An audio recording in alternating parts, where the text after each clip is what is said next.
Hi Sagittarius, and welcome to your weekly tarot reading for the week of December. Thank you so much for joining me today. I hope that you are doing really, really well. This reading is for any sun, moon, or rising Sagittarius sign. We will take a look at the cards. We'll get a sense of the awareness for the week, guidance and possible outcomes. I will also choose a couple of oracle cards for additional information. And this weekly reading is a way to capture the energies and messages for you to help out in some way. So let's just go ahead and get started with your reading.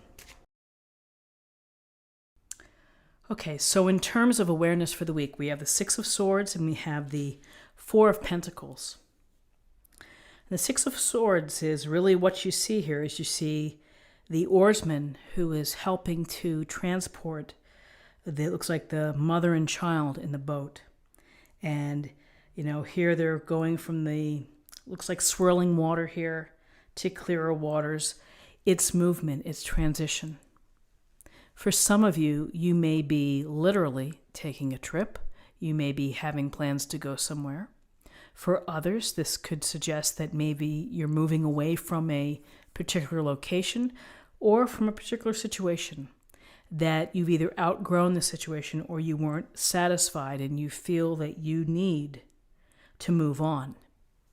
And you're moving on with the hope for beautiful blue waters in the new location, in the new place, the hope for peace or serenity or abundance, whatever it may be.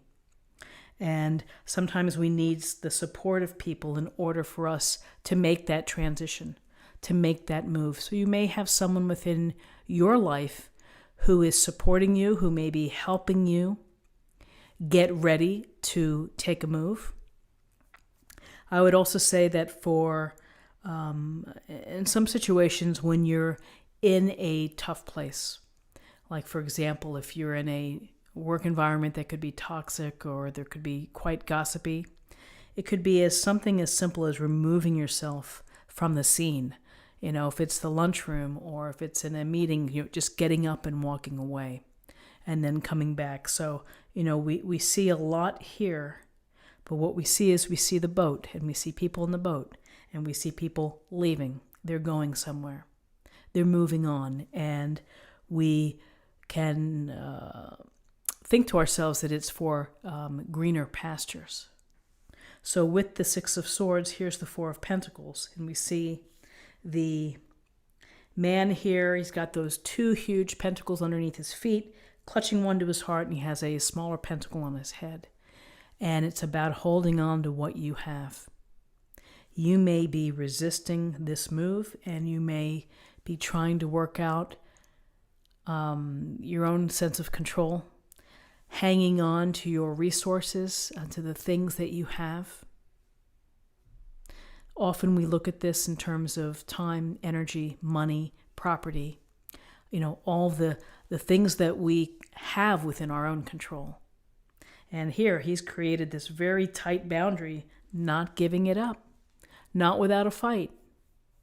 And so, listen, sometimes in life we have to hold on to what we have. We have to be mindful of it. We're not in a position to reach out or to maybe be giving, and maybe it's just not the best time.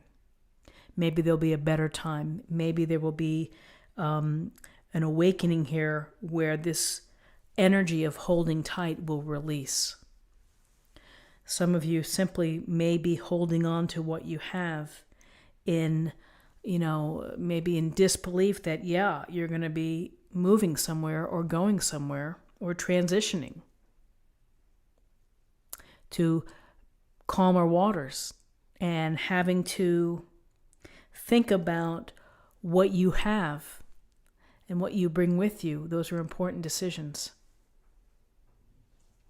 But this is a sense of control. It's boundaries. It's holding the status quo and keeping what you have.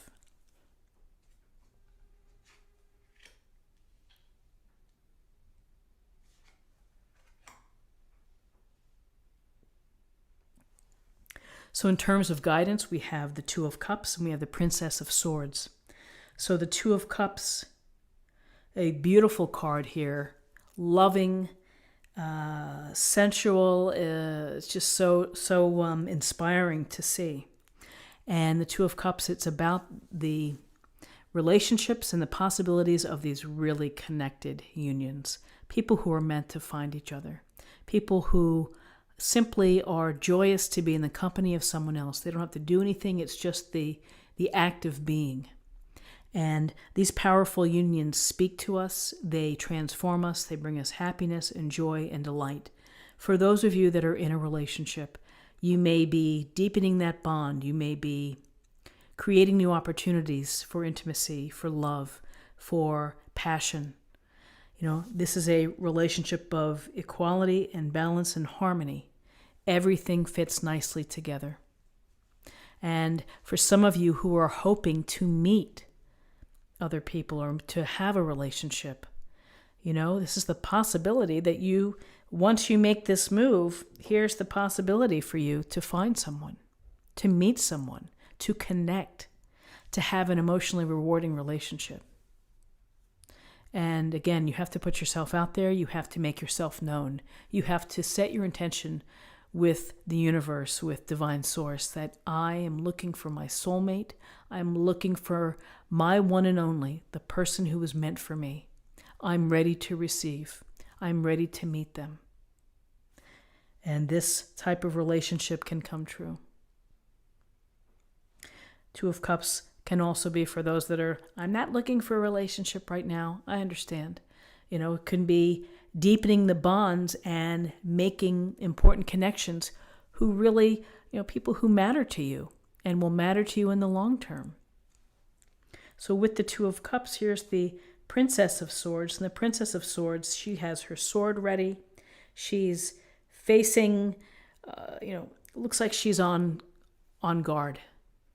And in many ways, that's what the Princess of Swords is, which is I'm ready for whatever may come my way. With all of this movement here and this feeling of holding on and opportunities, this is a sense of being ready to do whatever you have to do to deal with obstacles or setbacks or challenges. And you're going to use your smarts. You're going to be intelligent about how you approach things. You're going to rely more on your reason and your logic versus coming at it from an emotional perspective or standpoint. So, the Princess of Swords is this youthful presence, and the youthful presence is looking to use her wit and to use her smarts to strategize, to plan, to move forward, to be ready for whatever comes your way. We have Death, the major arcana, and we have the Ten of Swords. Well, what can we take away from the Death card and the Ten of Swords? We can take that there's really going to be an ending to a way of life, an ending to how you may be thinking about relationships or thinking about how you're dealing with the dynamics at work. The Death card is not to be feared.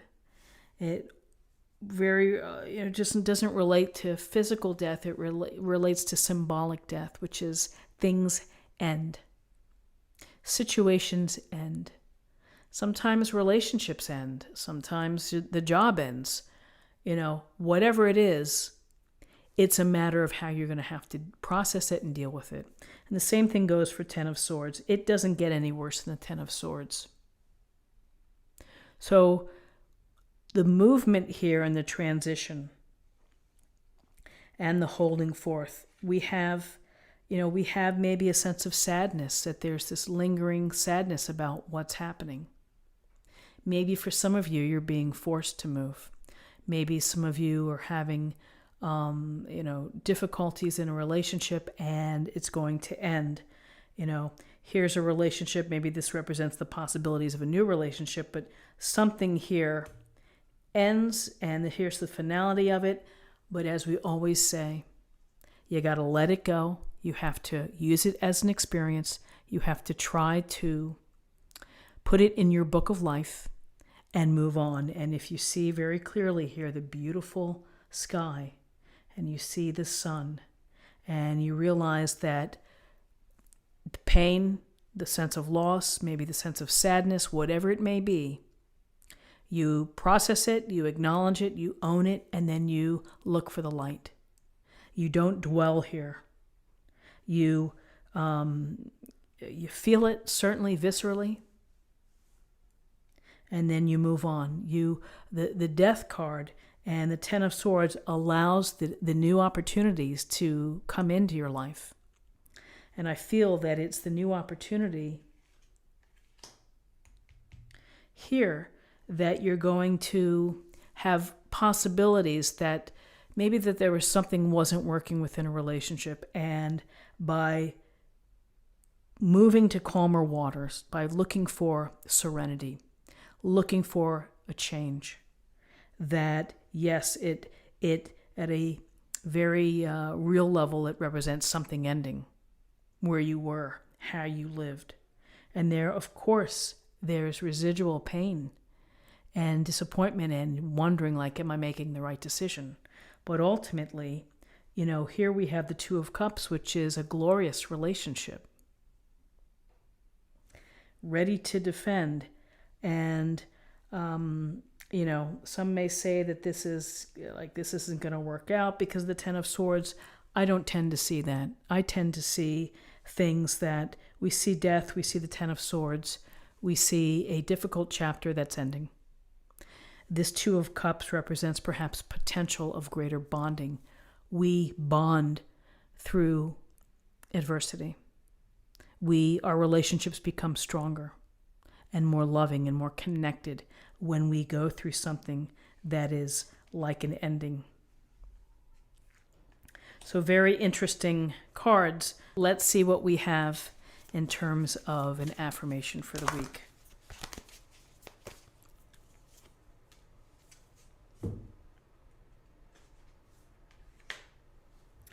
Rejuvenating rain. Clear the past, heal the present. Clear the past, heal the present. This getting to this new place in your mind, in maybe your physical state, is going to allow you to feel rejuvenated, and it may restore some peace. Let's see what we have in terms of love.